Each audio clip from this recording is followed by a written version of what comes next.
followers, we are checking in from Highmark Stadium, waiting for the Buffalo Bills. Are your bets getting cold? Not for long, because the line is hot. The best sports betting podcast around. Yo, step up. Place best, this moment's ours. Some of them building out and feeling the powers. Counting gains, no shame in it to win it. Roll the dice, double down, life's a Yo, pump that up, kid. Let me get the snare. Let me get the snare. No hesitation, just celebration in sight. Raise the stakes, we're living for a hype. Yeah, hit the summit, best high, watch him grow. This the life it chose. Let the stakes flow. And we are back again. We are live on a Friday night at the 9 o'clock hour on everybody's favorite built-in Buffalo network. I am your co-host, SV the Don, a.k.a. Shawnee V. Back again with my PIC, my partner in crime, Mr. Boston Mike. After quite the evening last night on Thursday Night Football, we're going to have to go right into that. We might even have to bring in a special guest. Jay, the boss, might have to come in and talk some Pats. But hey, man, great to be back with you, Boston Mike. We are live, and I got to give you a little standing ovation here. I am standing right now. The Patriots, man, they're just putting it to the Bills right now, trying to run away with the division. But congratulations on a great win, man. How are you feeling today? I feel like the more I talk about the Pats, the more people hate me. But whatever, it's all good. It might be true. I mean, this is a Buffalo-centric audience, so.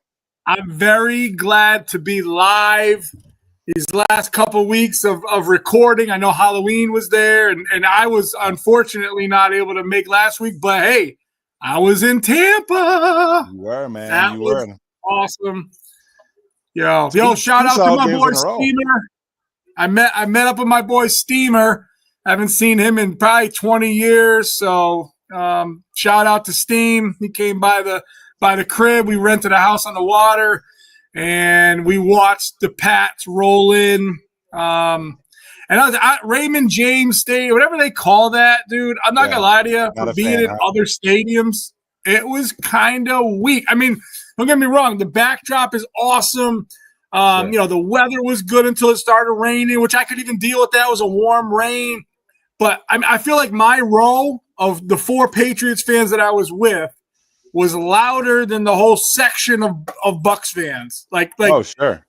It was, and you've been in Tampa so long. I mean, like, it's a fair weather stadium.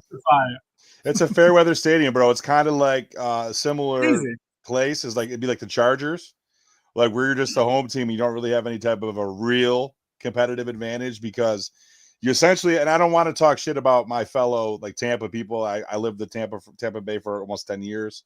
I still at some point will probably move back there and own a house there somewhere. Yeah. Maybe not in Tampa Bay, but down in South Florida.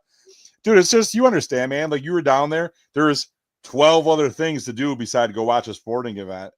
And it's just not fair weather fans, but it's kind of like, it's the same thing like in LA. You have like the people kind of come out. It's just another thing to do on maybe like a given night on a given Sunday. But in between, you're going golfing, like the reason why you were there, and you know your dinner plans with the folks and whatever else, going to the beach. There's just a million other things you're doing, going on boating and yachting and fishing, whatever. So it's just like, yeah, we'll go to the game. It's just kind of second nature, as opposed to Pats and Bills and the Dogs, of course. It's just different, bro. Like it's a day of, you're gonna make a day of it. You're tailgating, everything kind of. Not only for that day, a game day, but really like the week leading into it is all about that game. So like you said, when you're in Tampa Bay, it's just like kind of an afterthought. Like, hey, this game's cool. But when you have a solid fan base like the Pats, the Bills, the Eagles, you know, teams like that, they're going to be louder. They're used to being loud. And then it's like, I think the fans of like these teams in these nice markets, like whether it be Miami, Tampa, you know, the Chargers, whatever, it's like you kind of get a little bit intimidated that like there's these raucous, rowdy northerner for the most part fans that they're willing to do whatever to give their team an advantage when they're on defense in your home stadium. So I'm not surprised. Now listen, the stadium was beautiful. I got a ton of videos. I mean, the way it's set up is awesome with bars and tables on the end zone. I mean, You know, they got the pirate ship rocking. I mean, I just feel like they could do so much more for their own team if they were actually in it. Like, it's funny. Like, I told everybody there, for some reason, I feel like their in-game announcer is like the worst fake, like, strip club DJ talker dude. Like, he's night club, let's go. Yeah, right. Yeah. He's like, it's third down. Like, no shit, we know it's third down. It's been third down the whole game. Like, he's just every play. Like, and then they got these little like vignettes of like the players that pop up, and it's like, it's second down, guys. Come on, we need you. Like they're like begging for support. I don't know. I felt bad because like the Tampa, the fans in front of me were like very fun. They were playing along with us, but like it took them like until they kind of creeped up in like the third quarter there, or beginning of the fourth quarter, to like kind of get a little bit loud, and then it was like Tampa Bay, but in the beginning it was like Tampa Bay, you know, and you're like, oh, shit, we just and listen, I know very good teams and very good fan bases travel well. Like I was expecting it to be 60-40, but I mean, dude, the noise in there might have been 90-10. I mean, it surprised the shit out of me for how good they're playing. Those guys got 2 chips in there. I mean, they got more Super Bowls than half of the old time teams, man. Like, what's going on? Like, I don't know. It was sad. I'll say one thing, just because of like being a full-time resident there for like quite a long time, a decade. And it's crazy that you said that. Like, Tampa's very good. Like, you obviously won when Gruden was there. Like, you were basically shit, you know, for a long time. But then Gruden comes and you guys win. And then Brady comes and basically wins it for them. So it's like, they got 2 chips in like a fairly short type of timeline. But you know what the Tampa is, where the Tampa fans really go? I mean, you have obviously the Rays, or they don't spend any money, so they're a small market team in the MLB. Dude, it's the Lightning, man. The Lightning is the team of the Bay Area, and that you actually do have rowdy, raucous crowds that are loud.